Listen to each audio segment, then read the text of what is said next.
ராத்திரி தூக்கம் வராமல் அந்த இருட்டில் மின்விசிறி சுற்றுவதை பார்த்து கொண்டே, இன்னும் 2 நாளில் அடுத்த மாதக் கடனை எப்படி திருப்பப் போகிறோம், பிள்ளையின் ஸ்கூல் ஃபீஸுக்கு என்ன பண்ணப் போகிறோம் என்று ஒரு தவிப்பு உங்களுக்குள் ஓடும்.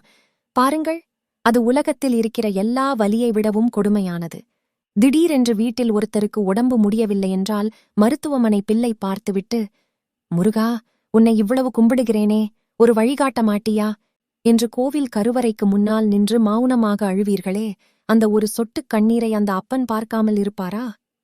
இப்போது ஒரு நிமிடம் கவனியுங்கள்.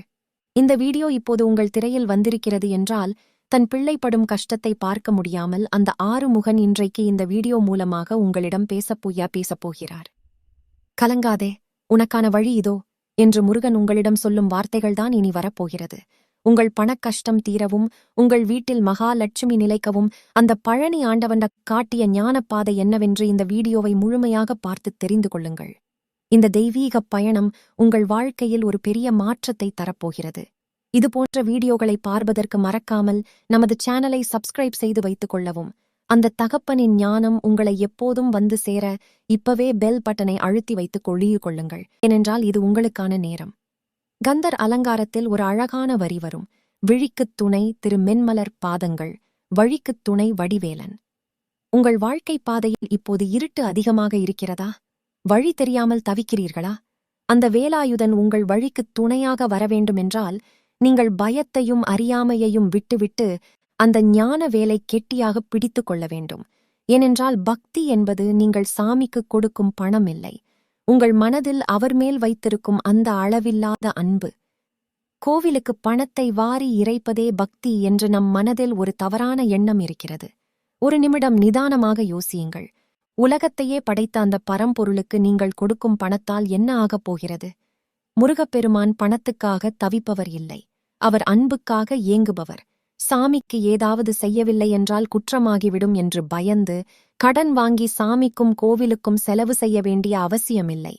முருகப்பெருமான் ஆண்டியாக பழனி மலையில் நின்றது எதற்கு தெரியுமா?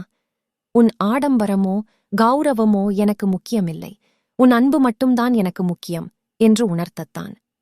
நீங்கள் ஆயிரக்கணக்கில் செலவு செய்து அபிஷேகம் செய்வதை விட முழு அன்போடு ஒரு சின்ன பூவை எடுத்து அவர் காலில் வைத்து, முருகா நீயே துணை என்று சொல்லுங்கள். அதை அவர் 1 கோடிக்குச் சமமாக ஏற்றுக்கொள்வார். ஏனென்றால் அந்த ஒரு பூவில் உங்கள் உண்மையான பக்தி கலந்திருக்கிறது. உங்கள் குடும்பத்தின் அத்தியாவசிய தேவைகளை, பிள்ளைகளின் கல்வியை, வீட்டு மருத்துவச் செலவுகளை விட்டுவிட்டு கோவிலுக்கு பணத்தை கொட்டுவதை அந்த தகப்பன் ஒருபோதும் விரும்ப மாட்டார். நிஜமான பக்தி எங்கே இருக்கிறது தெரியுமா? கோவிலுக்கு பின்னால் பசியால் வாடும் ஒரு ஜீவனின் வயிற்றில் இருக்கிறது. ஒரு ஏழைக்கு ஒரு வேளை உணவு கொடுங்கள், அல்லது ஒரு குழந்தையின் படிப்புச் செலவுக்கு ஒரு பேனா வாங்கிக் கொண்டு கொடுங்கள். அந்த முகத்தில் ஒரு சிரிப்பு வரும். பாருங்கள், அந்தச் சிரிப்பில்தான் முருகன் இருப்பார். அருணகிரிநாதர் தன் அனுபவத்தில் சொன்ன அந்த உங்கள் மனதை அமைதியாக வை என்று மட்டும் சொல்லவில்லை, உன் கடமையை செய் என்றும் சொல்கிறது.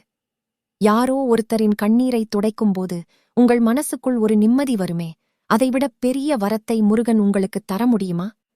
மனிதநேயம் இல்லாத பக்தி, இசை, உயிரில்லாத உடலுக்குச் சமம்.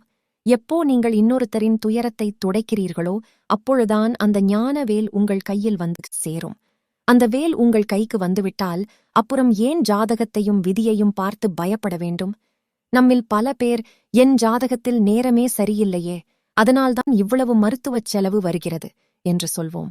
அந்த பயத்தில் பரிகாரம் என்று சொல்லி அனாவசியமாக எவ்வளவு பணத்தை விரயம் செய்கிறோம். அருணகிரிநாதர் சும்மாவா பாடினார்? நாள் என் செய்யும், வினைதான் என் செய்யும், என்னை நாடி வந்த கோள் என் செய்யும். முருகன் காலில் விழுந்துவிட்டு அப்புறம் ஏன் கிரகங்களை பார்த்து பயப்படுகிறீர்கள்?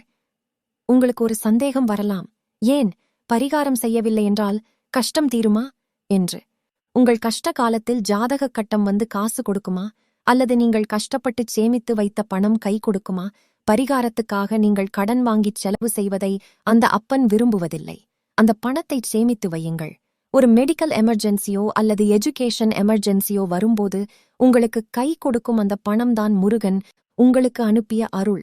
விதியை வெல்லும் வேல் உங்களிடம் இருக்கும்போது ஜாதகக் கட்டங்களைக் கண்டு ஏன் கலங்குகிறீர்கள்?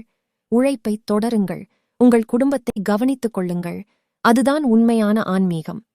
இப்படி பயத்தையும் போட்டியையும் கிரகத் தடைகளையும் நீங்கள் அந்த ஞான வேலால் வெட்டி எறியும் போது உங்கள் வாழ்க்கை ஒரு அழகான தவமாக மாறும். முருகன் ஒரு போர்த் தளபதி. அவர் எப்போதும் நிதானத்தோடு திட்டத்தோடுதான் செயல்படுவார். பக்தி என்கிற பெயரில் இசை அளவுக்கு அதிகமாகச் செலவு செய்து அப்புறம் குடும்பத்தில் கண்ணீர் விடுவதை அந்த ஆறுமுகன் விரும்புவார் என்று நீங்கள் நினைக்கிறீர்களா? அனாவசியமான செலவுகளைக் குறைத்து உங்கள் வருமானத்தை சரியாக நிர்வகித்து உங்கள் பிள்ளைகளின் படிப்பையும் குடும்ப ஆரோக்கியத்தையும் கவனித்துக் கொள்வதே ஒரு உன்னதமான வழிபாடுதான். எப்போ நீங்கள் எளிமை என்கிற முருகனின் தத்துவத்தை உங்கள் வாழ்க்கையில் கொண்டு வருகிறீர்களோ அப்போ அந்த பணம் லட்சுமி கடாட்சமாக உங்கள் வீட்டில் நிரந்தரமாக வாசம் செய்யும். சுருக்கமாகச் சொல்லப்போனால் உங்கள் உழைப்பு நேர்மையாக இருக்கட்டும். ஒரு பூவாக இருந்தாலும் அதில் அன்பு இருக்கட்டும். ஒரு உதவியாக இருந்தாலும் அதில் நேர்மை இருக்கட்டும். உருவாய், அருவாய், உளதாய், இலதாய், குருவாய், வருவாய், அருள்வாய், குகனே. எல்லாமுமாயிருக்கிற அந்த குகன் உங்களுக்கு ஒரு குருவாக வந்து உங்கள் வீட்டு வறுமையை நீக்கி ஒரு தெளிவான ஞானத்தை தருவார். இன்றைக்கு நான் சொன்ன விஷயங்கள் உங்கள் மனதில் இருக்கிற ஏதோ ஒரு பாரத்தை குறைத்திருக்கிறதா? ஒரு தெளிவை தந்திருக்கிறதா? அப்படி தந்திருந்தால் அந்த நன்றியை ஒரு வெற்றிவேல் வீரவேல் கமெண்ட் மூலமாக முருகனுக்குத் தெரிவியுங்கள். வெற்றி நிச்சயம். ஓம் சரவணபவ். ஓம் சரவணபவ். ஓம் சரவணபவ். ஓம் சரவணபவ். ஓம் சரவணபவ்.